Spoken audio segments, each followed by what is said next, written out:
www.ezaetv.com. Mesdames et messieurs, vous suivez le journal, dont voici le sommaire. 25 des candidats à la présidentielle 2016 au Bénin portent la candidature du finaliste Patrice Talon au second tour du dimanche prochain. Le point de leur déclaration dans ce journal. À la suite de la coalition, vous suivrez les déclarations de soutien des candidats Sébastien Adjavon et Abdoulaye Biot-Tchané dans ce journal. En invité, nous recevrons pour vous Agapite Maforican, ancien conseiller à la RAC, et une note de sport viendra refermer ce journal.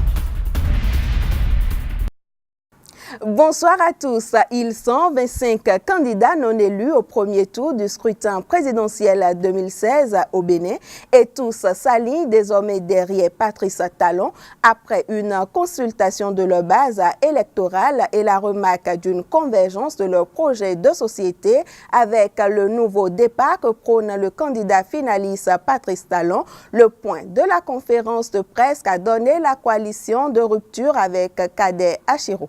Je suis bâtisseur du présent, plus fort dans l'unité chaque jour à la tâche. Une déclaration signée par 25 candidats de la coalition Rupture qui soutiennent la candidature du Maya du coton béninois. Dans une salle remplie de leurs partisans et devant les micros et caméras du monde entier, tous les membres de la coalition Rupture ont décidé par le biais de leur porte-parole, Abdoulaye Biot-Tchané, de soutenir le candidat Patrice Talon pour le second tour du scrutin présidentiel. Il retrouve en l'homme les qualités d'un homme d'État, mais aussi un nouveau départ qui constituera une rupture avec l'ancien système du président Boni Yayi. Par leur vote, les Béninoises et les Béninois, dans une écrasante majorité, ont plutôt accordé leur confiance au candidat de la rupture. En cette fin de second mandat du régime sortant, la situation politique, économique et sociale de notre pays est caractérisée par la décadence des institutions politiques et celle du système partisan, la dépravation des mœurs politiques, le délitement du tissu social et de la cohésion nationale, l'accentuation de la pauvreté, l'effondrement de l'appareil de production agricole, artisanale et industrielle, le chômage massif des jeunes et la corruption généralisée.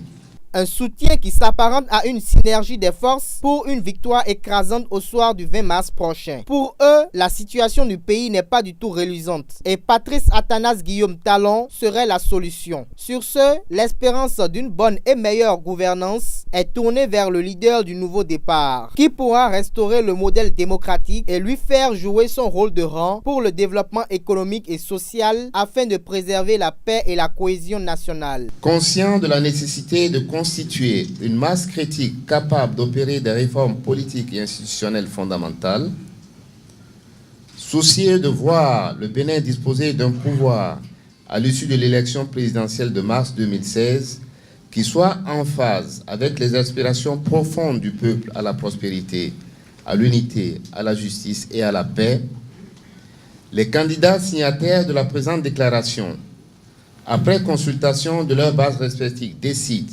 d'apporter leur soutien et celui de leur formation et groupe politique au candidat Patrice Talon. Et la stratégie définie ensemble est celle de faire une campagne active et visible en faveur du candidat Patrice Talon, et ce sur tout le territoire national en général et dans leurs fiefs respectifs en particulier, mais aussi mettre leur équipe de campagne en faveur du candidat du nouveau départ, tant au niveau national, communal, local qu'au niveau de la diaspora, en vue d'assurer une coordination efficiente de la nouvelle conscience pour un Bénin triomphant. Adjavon Sébastien soutient Patrice Talon. Il a fait savoir à travers une déclaration que nous vous prions de suivre. Le candidat non élu à la présidentielle de 2016, Sébastien Germain Adjavon, apporte son soutien au candidat de la rupture, Patrice Talon. Sébastien Adjavon, membre de la coalition de la rupture, se retourne vers sa base pour l'exhorter à voter massivement pour le candidat de la rupture pour le second tour. Il remercie le peuple béninois pour sa confiance placée en lui.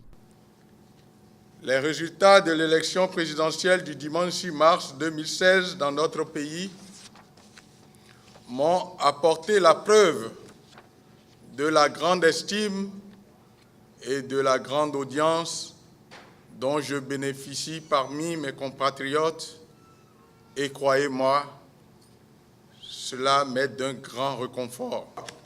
Après réflexion et analyse de tout ce qui a manqué, de tout ce qui a marqué ces 10 dernières années, après avoir mesuré la portée du choix à faire entre le candidat de la continuité et celui de la rupture, après consultation de mes partenaires politiques et de ma base, j'ai décidé d'appeler à voter M. Patrice Talon. L'homme se contente de sa 3e place dans ce scrutin électoral, mais regrette d'avoir arrêté si tôt, vu ses ambitions pour le Bénin.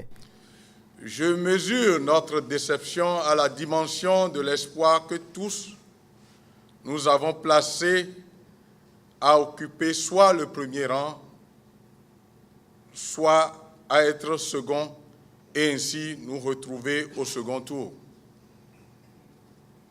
Mais les urnes en ont décidé autrement et c'est effectivement dommage parce que j'avais un rêve pour ce pays, celui de le transformer profondément. C'est donc reparti pour une nouvelle campagne pour Sébastien Adjavon et les membres de la coalition de la rupture pour porter le candidat Patrice Talon à la Marina au soir du 20 mars prochain.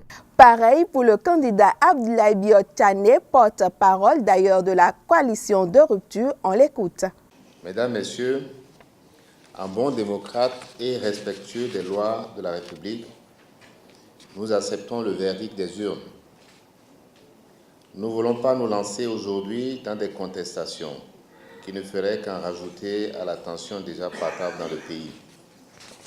Ainsi donc, nous nous conformons et nous soutenons les grandes tendances publiées par la Sénat et confirmées hier par la Cour constitutionnelle.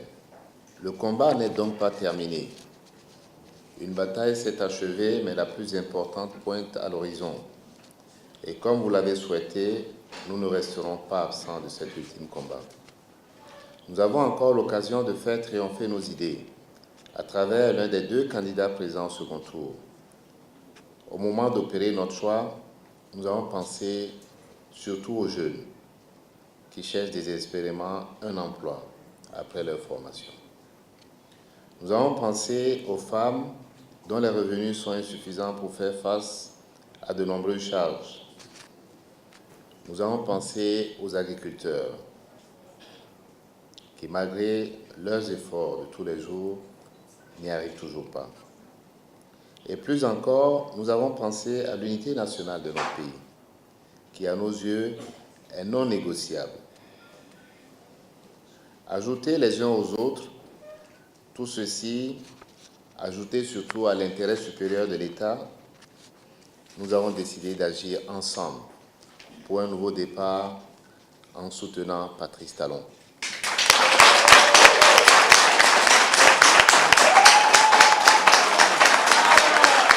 L'essentiel de l'actualité relayée dans la presse béninoise ce jour. Suivez la revue de presse, c'est signé Enoch Lahadi. Plus de temps à perdre dans ce dernier virage de la présidentielle de 2016, juste au lendemain de la proclamation des résultats du premier tour de l'élection du 6 mars 2016, les tractations ont repris leur cours. L'informateur Le Potentiel Notre Voix et Atu Express nous informe qu'hier, près de 25 candidats sur les 33 au premier tour se sont tous réunis autour du candidat de la rupture Patrice Talon. L'informateur nous apprend que ces 25 candidats ont signé un accord et se sont engagés à travailler pour la victoire de Patrice Talon au second tour qui aura lieu le dimanche prochain. Le Potentiel titre que 24 candidats disent bof au caprice de Yahi et préfèrent Talon. Autour de Patrice Talon se réunissent des candidats, mais Lionel Zinsou, quant à lui, obtient le soutien des vendeurs de l'essence frelatée, communément appelée Payor, et ceux du mouvement des Aimes du Bénin. Le quotidien Notre Voix affiche à sa une, séduit par la qualité de son projet de société, le Mozeb abandonne complètement Adjavon pour Zinsou. Tandis que certains se bousculent pour avoir une place dans le prochain gouvernement, d'autres se retirent du gouvernement de Boni Yahi suite au dernier remaniement. Au ministère de la Famille, celui de l'Emploi des Jeunes et celui de l'Intérieur, de la Sécurité publique, c'est déjà les passations de services. Placide Azandé n'a rien à perdre puisque notre voix nous apprend qu'il est nommé conseiller spécial du président de la République à la sécurité. Finissons cette revue avec le braquage d'hier. L'informateur nous apprend que c'est un braquage qui a eu lieu à la BOA d'Aïdjedo. Le chef des malfrats a été abattu et la somme volée est récupérée. Instant invité, instant analyse dans ce journal sur Esaü TV. Nous recevons Agapite Maforikan, analyste politique. Monsieur Agapite Maforikan, bonsoir. Bonsoir Yannick, bonsoir téléspectateurs. Tout un plaisir de vous recevoir ce soir. Plaisir partagé. Avec vous, nous allons analyser la situation politique actuelle que connaît le Bénin, la présidentielle 2016. Et nous allons commencer avec le premier point, la coalition de rupture. Des 25 candidats, des 32 non élus à la présidentielle soutiennent le finaliste Patrice Talon. Quelle analyse faites-vous de cette situation? Bon, écoutez, c'est quand même vrai qu'on s'est demandé pourquoi il y a eu tant de candidatures. Aujourd'hui, on a une réponse, c'était pour qu'on fasse un effet, comment on appelle, de soutien. C'est pour faire effet de soutien parce que tous ces gens qui sont déclarés candidats, qu'on n'a même pas vu sur le terrain, dont beaucoup ne connaissent même pas des affiches, dont certains ont du mal à passer des messages, aujourd'hui se retrouvent pour parler de rupture. La plupart anciens collaborateurs du chef de l'État. Il y en a qui sont restés 9 ans à ses côtés. Il y en a qui sont encore même en fonction. Alors ils appellent quoi la rupture? Est-ce qu'on rompt avec un système dans lequel on continue de servir? Un système dans lequel on est resté sans dénoncer et qu'on a été éjecté après pour se déplacer à d'autres. Alors, c'est une belle blague. Je pense que le candidat Talon avait commencé par parler de nouveau départ. C'est ça sur ses petits documents. Puis après, à la désignation du candidat Lionel Zinsou par le CBE et son alliance avec le PRD et la RB. Ils se sont retrouvés pour faire ce qu'ils ont appelé l'alliance de la rupture. Rupture avec qui? Avec quoi? Le système Yahi, disent-ils. Enfin, donc, c'est une rupture avec Yahi. Voilà. Le système Yahi, ils l'ont porté. Oui. Ils l'ont porté, ils l'ont incarné. Ils l'ont porté, ils l'ont incarné, ils l'ont servi. Oui. Ils le sont. Alors, donc, on ne peut pas rompre avec un système qu'on a fait, qu'on a façonné, dont on a été acteur. Donc, ils n'ont pas fait que servir, ils étaient acteurs du système. Monsieur l'analyste, vous ne voyez pas que c'est peut-être parce qu'ils sont tous, ce que vous dites là, acteurs du système, ils ont servi le système, qu'ils ont décelé les failles de ce système-là et que c'est pour cela qu'ils parlent de rupture aujourd'hui. Mais vous ne pouvez pas rompre avec ce que vous avez créé vous-même. C'est-à-dire que vous tournez dos à quelque chose que vous avez bâti, chasser le naturel, il revient au galop, dit-on. Comment vous voulez qu'il rentre avec ce dont ils ont été les acteurs? Le peuple a besoin du nouveau. Si sans doute c'est du nouveau qu'on a besoin, si c'est du nouveau qu'on a besoin, mais c'est pas avec eux. C'est peut-être avec Abdoulaye Biya Tchane. Parce que Abdoulaye Biya Tchane a été ministre de Kérékou. Il a quitté le gouvernement, il a fait 98-2002. Il est allé au fond, Abdoulaye Biya Tchane peut avoir du nouveau à servir, Oui. Il incarne sans doute le renouveau de ces 10 dernières années. Oui, mais alors, pas avec. Il n'est même pas le chef du gouvernement. Il ne sera pas le chef du gouvernement. J'espère qu'il ne sera même pas relégué parce qu'on va le reléguer à un rang de ministre. Parce qu'il y en a tellement de ministres. Enfin, il peut être ministre d'État. Il y a des premiers ministres qui s'y voient. Alors donc. Est-ce que vous entrevoyez déjà le prochain gouvernement au cas où Patrice Talon serait porté président du Bénin? Regardez-les. Suivez-les. Vous êtes l'analyste. Vous ne les voyez pas? Déjà, quand vous regardez. Oui. Le premier ministre Talon pour vous sera. Enfin, ils y sont. Moi, je n'ai pas envie de faire le gouvernement à sa place. Je pense qu'il est suffisamment intelligent. Monsieur Patrice Talon, je ne le soutiens pas, mais il est suffisamment intelligent. Il connaît la classe politique. Il a servi. Il a servi la classe politique depuis longtemps parce qu'il a été au cœur de beaucoup de systèmes. C'est un bourgeois gentilhomme, on peut le dire, sans frôler Molière. mais un vraiment bourgeois gentilhomme, donc béninois. Alors il les connaît parfaitement et sans doute, je pense qu'il saura extraire le bon gré du livret au cas où il était élu, parce qu'il n'est pas encore élu. Vous savez, le second tour, c'est le 20, et il n'est pas encore le 20. Donc le candidat Lionel Zinsou travaille sérieusement sur le terrain. Donc on ne peut pas dire aujourd'hui que parce qu'il y a une alliance, des anciens candidats qui du reste étaient plus des comparses de l'empiste que du véritable candidat. Donc on ne peut pas à cause de ça dire que l'élection est terminée. Pour conclure le premier point de la coalition, quelles seront les chances, sinon quelles sont les cartes que Lionel Zinsou, le candidat Lionel Zinsou détient à ce jour? Les mêmes cartes dont les autres ont joué au premier tour? Non du tout. Non du tout. C'est-à-dire que l'électeur de l'élection présidentielle n'est pas le même que l'électeur des autres élections législatives et locales. C'est-à-dire que l'électeur de l'élection présidentielle choisit son candidat. Nous, on a toujours dit que si l'argent pouvait faire le candidat et le président, Adrien Mbedji aurait été président du Bénin. Parce que pendant longtemps, il a fait preuve de dépenses, il a incarné les dépenses électorales. Donc, en la matière, c'est pas ça. L'électeur choisit. Je pense qu'on l'a suffisamment intoxiqué par rapport à Lionel Zinsou. Et il est question maintenant une fois, il y a deux candidats. Si l'état-major de Lionel n'arrive pas à faire le travail comme il faut, donc ça fait son problème. Mais aujourd'hui, lui-même ne peut plus dire qu'il est nouveau. Il connaît maintenant l'électeur, il connaît la classe politique. Et on a deux candidats face à face, et l'électeur sera choisi en deux candidats. Ne pensons pas que l'électeur du premier tour est le même. On a déjà eu des cas. En 1996, l'électeur n'a pas attendu le second tour pour choisir.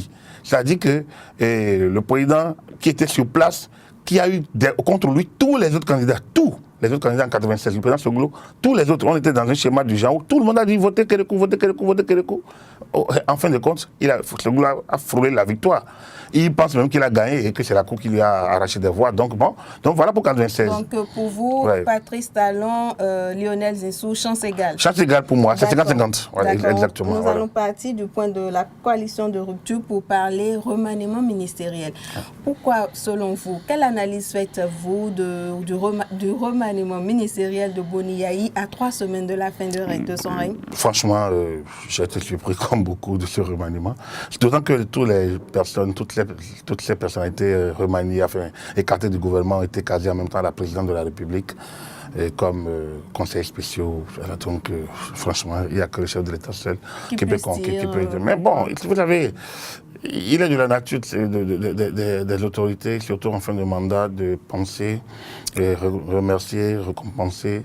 Mais disons que sur le plan purement technique, en tout cas sur le plan politique, le casting n'est pas bon. Il n'est pas bon parce qu'il intervient dans une phase très critique et il aurait dû intervenir 1 ou 2 mois à l'avance, ou alors carrément attendre le lundi prochain pour le faire.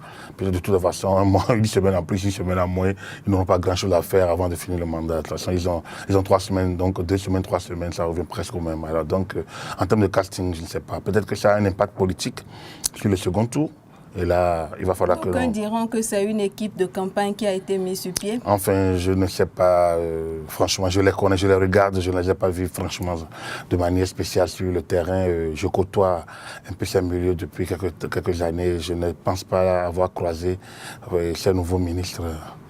Ou ces ministres nouveaux. Et si on parlait de sanctions pour les départs, mais vous dites en même temps qu'ils ont été recasés par le Conseil des ministres du mardi 14. Pour finir, Agapit Maforican, quelle pourrait être l'issue du scrutin de dimanche prochain?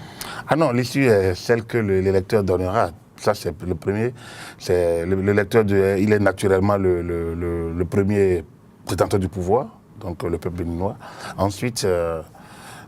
l'issue, c'est que nous aurons un président de la République qui sera autre que Boni Yayi, qui prendra service de fonction le 6 avril à Porto Novo. Donc nous devons nous réjouir de l'issue de cette élection, sans doute que j'espère pacifique et meilleur que celui de 6. Saluer les instances qui sont aux commandes, même les candidats, les 2 premiers, qui animent et qui nous permettent d'aller à ce second tour et espérer que l'électeur se comportera aussi dignement qu'il a fait en 2006 et que la Sénat nous fera encore plus de surprises parce qu'ils ne sont que 2 maintenant. Donc si avec 33 on a eu les tendances 24 heures au plus, j'espère que pour pour 2 candidats, on pourrait l'avoir la nuit et ce serait encore une très bonne chose. Donc moi je pense que c'est une fête, c'est l'apothéose de la fête le dimanche prochain. Il faut que les Béninois fêtent effectivement et que la démocratie béninoise en sorte grandie. Merci Agapit Maforican, merci d'être passé sur Esaü TV. C'est un plaisir, merci beaucoup. Une note sportive à présent avec Leandro Kodo. Le championnat national de transition de football a pris ses marques depuis mercredi 2 mars. Des controverses et dispositions prises par le comité de normalisation CONOR. Voici le bilan des 2 premières journées de la Ligue 1. Le championnat national transitoire de football a démarré par un derby septentrional depuis le mercredi de mars 2016. Le tollé provoqué par l'avènement du comité de normalisation de football CONOR a laissé place au développement du premier volet de leur mission, l'organisation du championnat national de football. L'instance fêtière actuelle du sport roi au Bénin se donne tous les moyens afin de réussir son pari. Les clubs ont repris les séances d'entraînement et les stades accueillent déjà 2 fois par semaine la Ligue 1. Alors qu'aucune équipe n'était vraiment prête à démarrer le championnat de transition, le CONOR a procédé ce mercredi de mars au lancement de la compétition au stade municipal de Natitengu. Le match inaugural de la saison a sacré les Buffles du Borgou, vainqueurs des Panthères FC, grâce à une réalisation de Moussa Adjaï. Toutes les autres rencontres de la première journée ont été jouées le week-end suivant. Ainsi, le 9 mars, les Dragons ont assuré le service minimum face à Assos en gagnant par 1-0 à Porte-Nouveau. Esaü Exadjobi s'est neutralisé à domicile devant l'Union sportive de Sémékraké. Ayema offre à Christian Kochoni, ancien sociétaire des Requins de l'Atlantique, son premier doublé de la saison à Bissérité. Score final 1-2 en faveur de l'ex-Diap devenu Jacques. Pendant ce temps, les pétroliers débloquaient leur compteur but à René Pleven devant des policiers qui sont parvenus à rétablir la parité avant le coup de sifflet final. L'actuel leader, Aspak, a vite fait de s'imposer dès sa première sortie après le pénalty transformé par Afissou Tamou à Tomanaga. Ce samedi 12 mars, la Ligue 1 a entamé sa 2e journée. Au repos lors de la première au niveau de la poule B, les Awisiwasa retrouvent la compétition face à Ayema au stade général à Mathieu Kirikou. Après avoir concédé un faux pas à domicile face à la Jacques lors de la précédente journée, Ayema a pu se remettre en confiance en trouvant à 4 reprises le chemin des filets des Requins de l'Atlantique. Aux prises avec les Buffles du Borgou en déplacement, Aspak obtient sa seconde victoire d'affilée par 2-1. Le dimanche 13 mars, les Dragons de Lemay ont subi leur premier revers face à l'USS Kraké qui compte actuellement 4 points à son actif et détient le meilleur goal average de la saison. Assos est reparti avec le point du nul face à Esaü FC qui conserve toujours ses filets vierges. Défaitistes, lors de la première journée, les Panthères tombent de nouveau. Au stade Paulin Tomanaga de Boycon, l'Astonner, qui recevait Panthères, a signé son premier succès de la saison à domicile par un score de 2-1 grâce à des réalisations de Zachary Assinovo et Alain Guidimet. 22 buts ont été marqués au total depuis le démarrage de la Ligue 1 et Christian Kochoni de la jeunesse athlétique de Cotonou partage désormais son fauteuil avec Moussa Adjaï des Buffles. Les Portuaires et les Kraké Boys caracolent en tête des 2 groupes tandis que les Panthères de Djougou et les Requins de l'Atlantique ferment la marche. Nous étions en compagnie d'Agapit Maforican, invité du journal sur Esaü TV. Et voilà, c'est déjà la fin. Merci de nous avoir suivis et n'oubliez pas www.esautv.com pour être informé et bonsoir.